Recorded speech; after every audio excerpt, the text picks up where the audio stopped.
Icyakora inzoga ni mbi pe! Ibaze kugira ngo umukecuru ukuze nka Rebeka atinyuke kuryamana n'umukwe we ku manywa y'ihangu. Ese ubundi ibi byose byatangiye gute?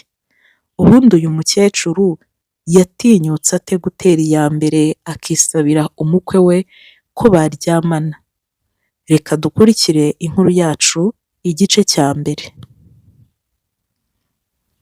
Dutangiye hari abari mu gahinda bagiye gushyingura ubona ko abantu bose bari aho ngaho bababaye.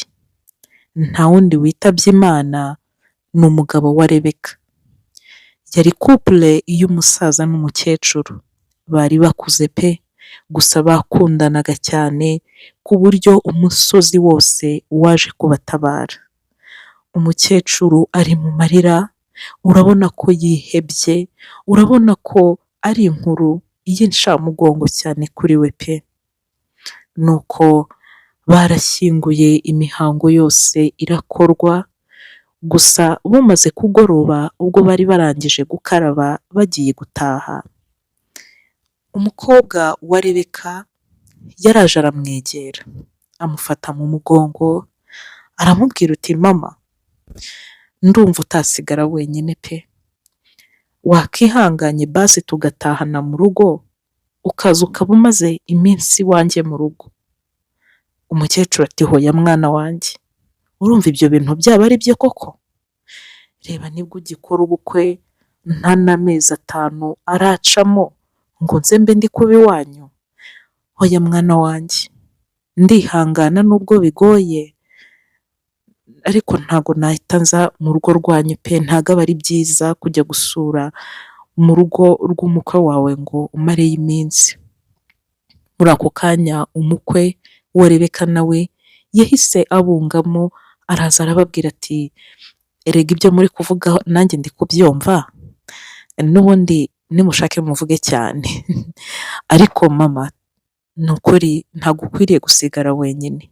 Ihangane basi by'aka kanya uje iwacu kudusura, tukube hafi kubera ko ibi bihe biragoye. N'ubundi ni twebwe muryango usigaranye, nicyo gihe ngo tukube hafi. Ihangane uze mu rugo ntacyo bitwaye rwose. Umukecuru nubwo kwari ukwihagararaho, ariko afite agahinda, ndetse asigaranye irungu kubera kubura umugabo we bamaranye imyaka igera kuri 40.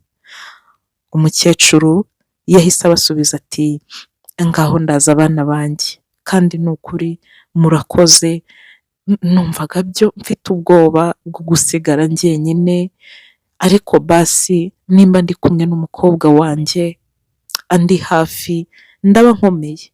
Bana banjye murakoze kuntumira mu rugo, reka noneho nsezere ku bantu ubundi nze nanitahire, ndumva naniwe, umutwe uri kundya. Umukecuru niko gusubira inyuma aragenda asezera bamwe na bamwe, n'ubundi yari amasaha yo gutaha, abantu bari batangiye kugenda bataha. Nuko ibyo byose birangiye, uwo mukecuru bamushyize mu modoka, ni umukobwa we ndetse n'umugabo w'uwo mukobwa batahanye uwo mubyeyi. Baratashye, gusa nubwo rwose batashye agahinda karacyari kose. Yaba uwo mukobwa wa Rebeka afite agahinda kubwo kubura papa we, umukecuru afite agahinda kubwo kubura umugabo we, ndetse n'umugabo afite agahinda ko kubura sebukwe. Baratashye, amagambo ari makeya, nuko bagera mu rugo. Muri iryo joro bakigera muri salo, umukwe wa Rebeka yahise yitanguranwa, abwira Rebeka ati ese ma, ko mbizi ko unywa agasembuye, ntuzanire agake ku muhanda. Ndumva iri joro twasangira agacupa pe! Nari narahagaritse icupa, ariko ndumva nanjye uyu munsi narinywa rwose. Uwo mwanya Rebeka aramwenyura ahita abwira umukwe we ati ntiwumva? Sha ni wowe mukwe nari nkeneye pe! Genda ushake inzoga ya whisky uyizane dusangire. Ndumva nta yindi nzoga nanywa uretse rikeri yonyine. Umukwe yarumiwe. None se ma, nawe kuri whisky ugerayo? Umukecuru ati cyane rwose. None se wari uzi yuko ninywera za rufuro gusa? Oya, njye nanyweye agasembuye kuva kera mu buto bwanjye, ubwo nateretwaga n'uyu mugabo wanjye, ndabyibuka. Natangiye kunywa agacupa ubwo nari namwemereye urukundo. Aranshuka arambwira ngo nitugende tubiserebure, dusereburire kuba twakundanye, namwemereye kumbera umukunzi. Uwo ni umunsi wa mbere nanyweye ku gasembuye. Rero n'ubundi ku munsi wo kumuherekeza umugani wawe, reka tugasangire. Umukwe yarasetse, arangije aravuga uti ntiwumva, nimba ari whisky rero nta n'impamvu yo kwirirwa njya ku muhanda. Hano hari icupa mfite rinini cyane umuntu nshuti wanjye yanzaniye, gusa kubera ko umugore wanjye ari umurokore, yari yarambwiye ngo nzaritange, ngo sinzarinywe, none mbonye aho turisangira, ndebe ko ari burimbuze. Ako kanya umugore w'uwo mugabo akaba umukobwa wa Rebeka yarabumvaga. Arangije araseka cyane ati ibyo muvuga rega nanjye ndi kubyumva. Navuga iki se? Nimusangire nyine abasinzi bahuye. Nanjye ndaje nizanira agafanta kanjye tube tuganira. Nubwo bari bavuye mu marira, bavuye mu gahinda, ariko basi batangiye kuganira. Ntibyatinze umukwe wa Rebeka yahise agenda amanura uturahure tumwe dutoya twa rikeri, nuko azana n'agafanta gatoya, azana tubiri ako bari buvangire n'ak'umugore we. Batangiye gusangira muri uwo mugoroba. Baraye bicaye pe, ndetse rwose baraye baseka ku buryo ubabonye ntabwo wamenya ko ari abantu bavuye gushyingura. Iryo joro ryarangiye neza urebye. Mu ma saa munani za nijoro nibwo Rebeka yasinziririye mu ntebe. Ubwo umukwe we yari yagiye hanze kuri telefone, yagarutse asanga mabukwe we yasinziriye. Nuko ahita amuterura. Ni umukecuru uri fiti udafite ibiro byinshi pe. Ni umukecuru w'umusirimu ukora akasiporo buri wikendi, nta biro byinshi afite. Umukwe yaramuteruye, arangije aramutwara gake gake amujyana mu cyumba cy'abashyitsi. Amaze kumugeza mu cyumba aramworosa, nuko amaze kumworosa neza abibonye ko aryamye neza, yahise nawe asubira muri salo, nuko akomeza agana mu cyumba. Agezeyo yasanze umugore nawe arimo arasasa agiye kuryama, nuko ahita amubwira yuko avuye kuryamisha umukecuru. Muri ako kanya barahoberanye, umugabo ahobera umugore, aramuhumuriza aramubwira uti sheri wanjye wihangane kubwo kubura umubyeyi, ndetse nanjye ndababaye cyane kubwo kubura data bukwe, ariko nta kundi reka tube hafi y'umubyeyi, ndetse kandi ndagushimiye kuba wamusabye ko yaza hano. Basi araye yishimye, nubwo yarize bihagije, ariko muri uyu mugoroba anyweye agacupa, ndetse yumva ko ari kuserebura ubuzima bw'umugabo we. Barasetse, nubwo yego bababaye, ariko urabona ko ari couple yishimye. Ni couple ikundanye, ndetse urabona ko bubahana, ni abajene mariye. Muri ako kanya bahise batangira gusomana, batangira kwigira mu rukundo rwabo. Nubwo bababaye, ariko urabona ko urukundo ntaho rwagiye, nta cyaruhagarika. Uwo munsi wararangiye, ndetse iminsi ikomeza kwihirika gusa buri munsi uwo mukecuru ni ukunywa agacupa, dore ko ngo icupa riri mu byamufashije kugenda yiyakira gake gakeya.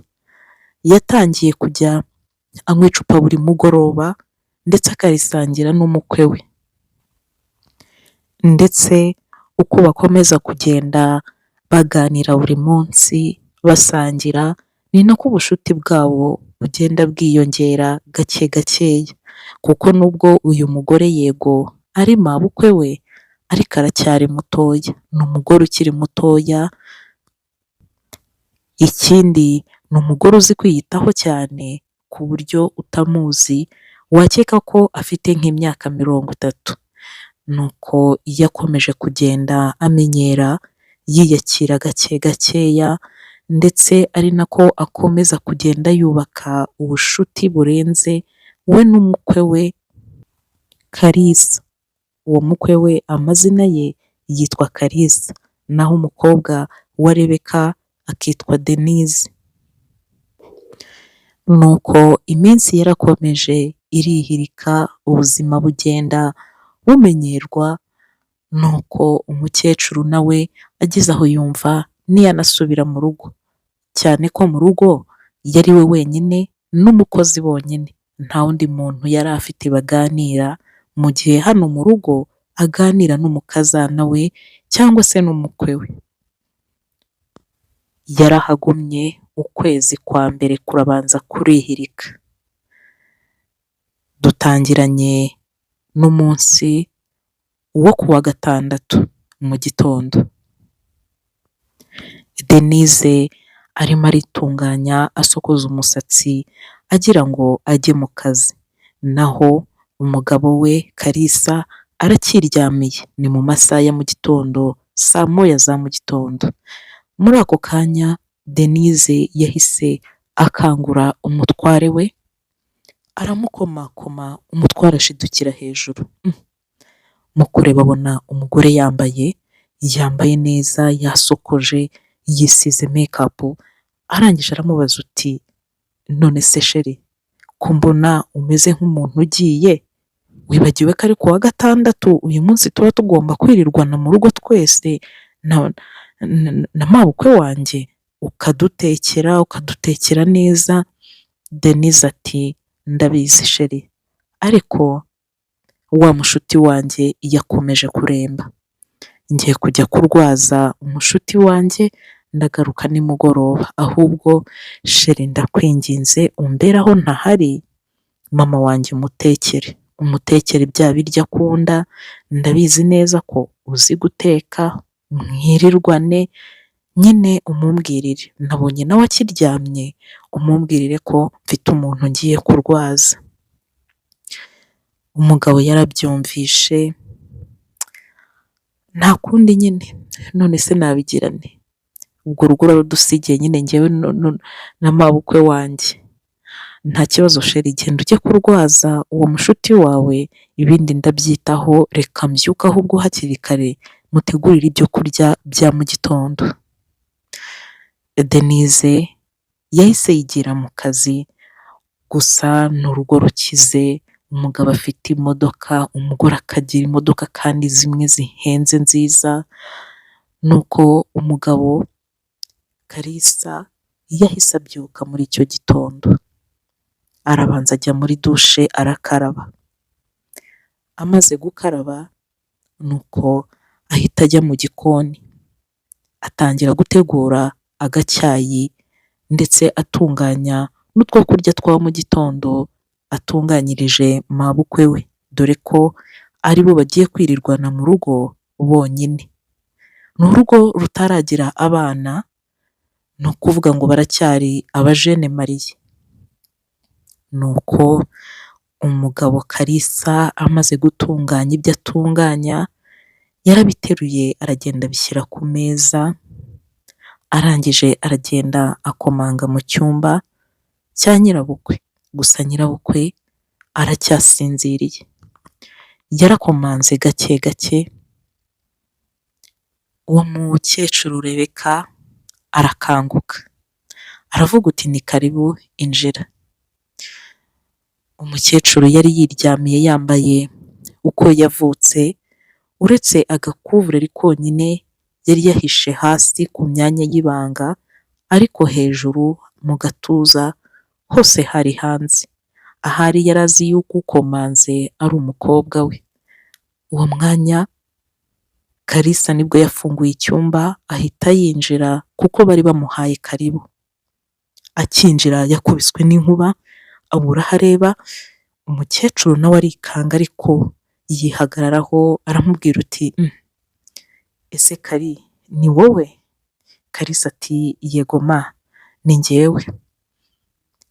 Nuko umukecuru ahita yeguka afata agapira kari kari aho hafi arakambara. Nuko Kalisa akomeza yigira imbere, aramusuhuza amubaza uko yaramutse. Umukecuru arangije areba Kalisa aramubwira uti Kari, reka ngushimire mwana wanjye, uri umukwe mwiza pe. Kalisa ati ese uranshimira iki mabukwe wanjye we, kuko uranshimira nakoze iki? Umukecuru ati iyo utamba hafi muri iyi minsi ntabwo nzi uko nari kuba mbayeho. Ibaze ko nimugoroba turasangira nkanywa agacupa ubundi nkaryama nkasinzira. Ntabwo nari nzi yuko nyuma y'urupfu rw'umugabo wanjye nakongera kuryama nkasinzira nkageza mu gitondo. Ndetse njyewe muri runo rugo rwanyu mba numva ntuje, ko hari n'igihe mba numva nahigumira. Barasetse bose. Kalisa arangije abwira mabukwe we ati erega mama, kukwitaho ni inshingano zanjye. None se nanjye ko ababyeyi banjye bitabye Imana akaba ari we mubyeyi dusigaranye, ngomba kukwitaho. Yego uracyari mutoya wenda, ariko ngomba kukwitaho ibyo ntabashije guha ababyeyi banjye, basi nkabiguha nk'amabukwe wanjye. Ahubwo narinje kukureba nguze ku meza naguteguriye ibya mu gitondo. Rebeka yaramurebye aramubwira uti Kari ntabwo mbeshya, wowe se sha niba ari we wabiteguye ndahita mbirya vuba vuba. Umwanya umukecuru yahise ava mu ishuka akuraho igikuvureri, yari yambaye agakariso konyine k'umweru. Buriya ababyeyi bakuze ntabwo bakunze kugira isoni cyane. Yahise ahaguruka no muri ka gakariso k'umweru. Kalisa aramwitegereza arumirwa. Yibaza ukuntu umukecuru ahagurutse yambaye ubusa buri uretse ako gakariso konyine. Arumirwa pe, ndetse agerageza kureba hirya nk'uwamwubashye. Muri kwa kureba hirya, Rebeka arahindukiye ahita abibona ko umukwe we yagize isoni akareba ku ruhande. Arangije aramubwira ati ese Kari uri kwigira ibiki? Ubu koko uri kureba hirya? Nese ubu ni iki gitangaje? Hari ubwo nambaye ubusa? Ikibi ni uko naba nambaye ubusa buri nawe urakabya. Icyo cyose ni ikinyabupfura, ntugakabye pe. Kalisa yarasetse arangije aramubwira uti gusa ma sha ufite umubiri mwiza pe, uzi ko utamenya ko uri mabukwe wanjye ufite umwana ungana kuriya? Uracyafite umubiri mwiza ni ukuri. Gusa byo bitari ibanga, uyu mukecuru Rebeka afite umubiri mwiza pe, n'aminkanyari, afite agataye keza cyane, akagira ikibuno giteye neza, ka gataye keza cyane k'abazungu, ndetse akagira amaguru meza arambutse maremare. Kalisa nawe yagumye kuyitegereza, mu by'ukuri arihaye ahera ku kirenge arazamuka agera hejuru. Atungurwa n'ubwiza bw'uwo mukecuru. Gusa ntiyabitindaho, ariko akirari ry'abagabo ntago kabura. Yamugiriye irari muri ako kanya, gusa akomeza kwihagararaho, ariko umubiri utangira kumutamaza. Nibwo yubitse umutwe gatoya, yirebye ku ipantaro aba arikanze. umubiri wari watangiye kumutamaza, murabizi namwe iby'abagabo. Nibwo yasohotse mu cyumba yirukanka, Rebeka mu guhindukira abona ivumba buri umuntu. Arumirwa, abana b'iyi minsi, yishakira akenda keza kari soft. Hafi aho yari afite akajipo koroshye gataratse, niko yambaye arangije aza agana muri salo. Ahageze asanga umukwe yamuteguriye ibyo kurya bya mu gitondo. Yarishimye pe! Nibwo batangiye gusangira. Gusa ikigaragara, Kalisa yatangiye kugirira irari uyu mubyeyi. Niba ari ukubera yamubonye yambaye ikariso gusa, urabona ko indoro yahindutse, ndetse ari kuguma amwitegereza cyane, haba mu gatuza, haba kumanura ahantu hose, ari kuguma amureba cyane bidasanzwe. Nuko basangiye ibya saa sita, bamaze gusangira ibya saa sita, ibya mu gitondo nako, Rebeka ahita abwira umukwe we ati ndahaza ariko ndumva narenzaho agacupa pe, ubundi se si weekend, mpereza rya cupa ninywere. Umukwe Kalisa yarasetse, none se ma ugiye kubyukira ku icupa kandi n'ejo nijoro wararinyweye? Umukecuru ati ariko mwana wa uransetsa, none se wari wambona nasinze? Njyewe nanywa icupa kugeza nimugoroba kandi ntumbone nasinze. Ikindi se n'umugabo wanjye ko yapfuye akabisiga, isaha n'isaha nanjye nagenda nkabisiga, mpereza di, ahubwo wowe ntago dusangira? Kalisa ati shama reka nze dusangire, n'ubundi se kari muri weekend ko ndirirwa mu rugo nta kazi mfite, reka dusangire. Batangiye gusangira icupa, gusa mu by'ukuri uyu mugabo Kalisa afite irari no mu ndoro ye, afite irari riteye ubwoba. Ese amaherezo araza kuba yahe? Ntimuzacikwe n'igice cya kabiri, tuzumve uko baje kuryamana.